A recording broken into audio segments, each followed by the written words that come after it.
Hi, this is Frode, and in this video you will learn how to use the 10 fundamental laws of mind mapping, which is essential to become more creative, effective, and have more fun when you're using mind maps, whether that's for note-taking, goal setting, exploring the dreams that you have for your life, daily planning, or whatever your topic might be.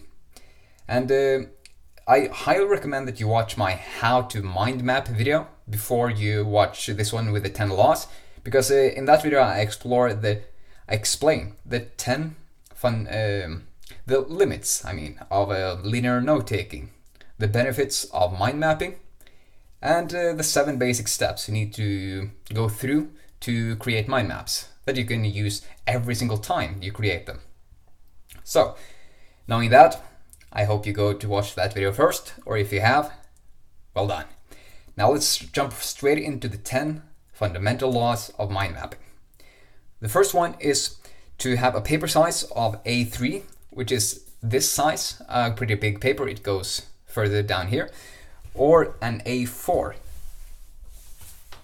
size. And that's more like this one, which goes only here to here, the more usual paper size we use.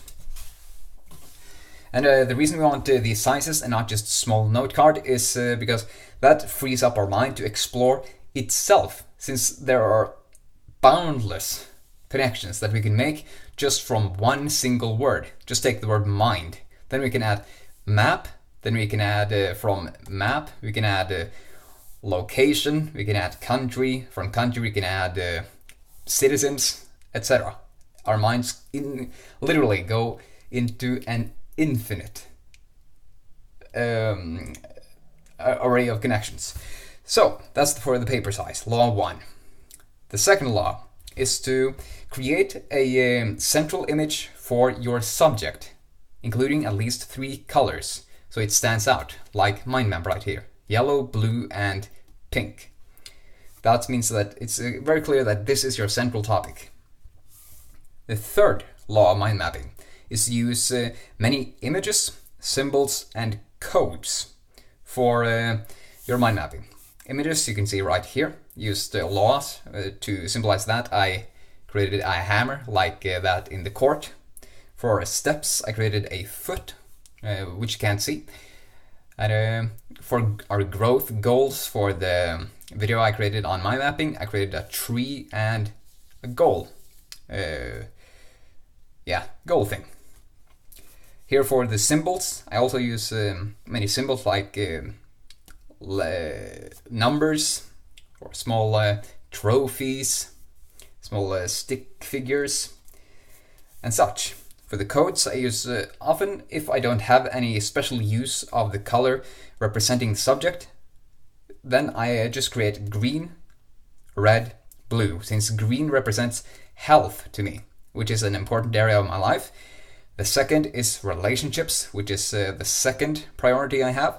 And the third, which is blue, represents service to others for me.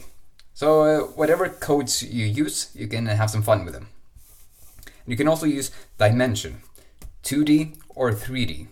And one tip for creating 3D is to create distance in your mind maps, so things go off into the horizon. For the fourth law, you want to use capital words. You see how I've used, I think it's only capital words throughout this entire mind map. Since I believe that makes the words much more clear, since you have to really spend some time choosing the key words that are most important to remember. You're not just writing the fast way like we normally do, like this, which makes it hard to remember and perhaps to understand quickly. The fifth law is where I took the freedom to name the principle myself, which is equality. Each word, symbol, or picture needs its own branch. Like these people, these fellas say, we all deserve one branch, just for ourselves. This is also to make it more clear to you what you actually mean in this one branch. So branches, length, images, You have organic, then one branch for the tree itself, representing organic. So you want equality in your mind maps. The sixth law of mind mapping mastery is to make organic branches that radiate out from the central image. You can see they kind of radiate out over this entire mind map, and with an organic look, so they curve, much like the branches in nature. They need to be thicker toward the center, like here, and thinner as they go into sub and sub-sub branches. This also represents trees more, which are thicker in the middle and grow thinner out into the branches. The seventh law of mind mapping mastery is to have the branches be the same length as the images or the words on them. This one took me a bit of time to really get in, since I often make the branches much longer than the actual words. And a simple trick you can use to make words the same length as branches is to just create space between the letters inside on the branch, and to just make the image the same size. The eighth law of mind mapping is to use color. A lot of colors, because that it really excites your mind and sparks your creativity to make more connections and associations and have more ideas and insights than you would have if you only used black and gray colors.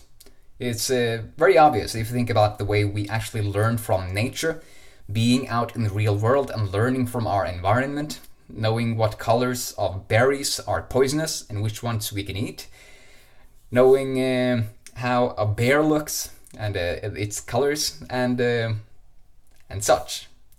You can also use color codes out into the branches, which means specific things to you. As I mentioned, I have health for green, relationships for red, and service for or work for blue. Since the blue kind of represents trust for me, and I want people to trust me in the work I do. That I don't only do it for myself, although I love it, but I also try to actually serve someone to meet their needs and help them self-actualize. So the ninth law of mind mapping mastery is to create associations in your mind map using connecting lines, like here, connecting two branches, or you can use emphasis, like circling or creating squares around different keywords or images, or you can also use arrows to combine branches. And this is to show the correlation between different topics in your mind map. And this is one of the most exciting things about mind mapping, is that you can, when you're using linear notes, it's much harder to make connections from one page to the next, or from page 3 to page 62. But here, you can actually mind map an entire book and see what's supposed to be in each chapter, and you can link them just in a second or two, looking at everything at the same time, using the most fundamental concepts and images and keywords on one mind map page. The 10th and final law of mind mapping mastery is to use space. You want to be able to see the forest for the trees to create clarity in your mind map, which you can see I have not done a really good job at here, since I realized after I had made about 70% of my mind map that it would I actually needed a lot more space.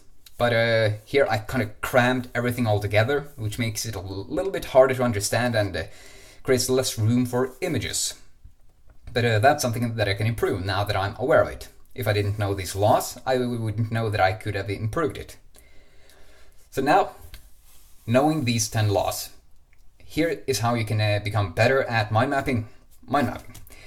That's to create one mind map each day for 7 days as a personal commitment at first. And this can only take you 5 or 10 minutes each day just to get you going. That's the most important part of any project. You know, the journey of 1,000 miles begins with a single step. So I prefer making things easy for you.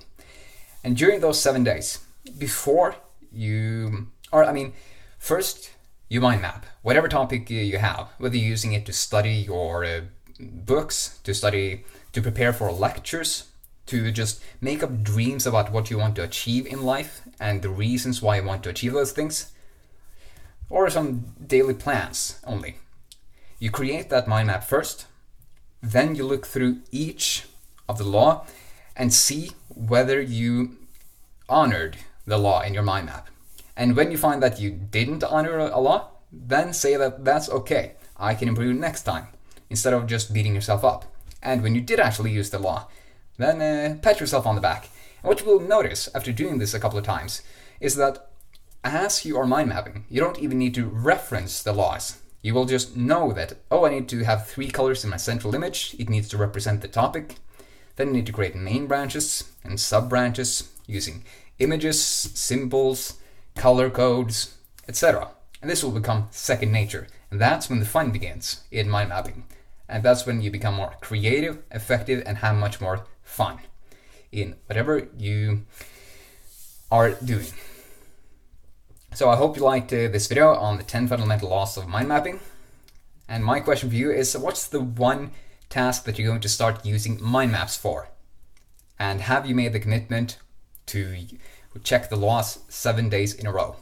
Mind mapping for 5 to 10 minutes or even more if you want to each day. Okay, I'd love to hear what you're going to do. Thank you very much for watching this video and have an awesome day.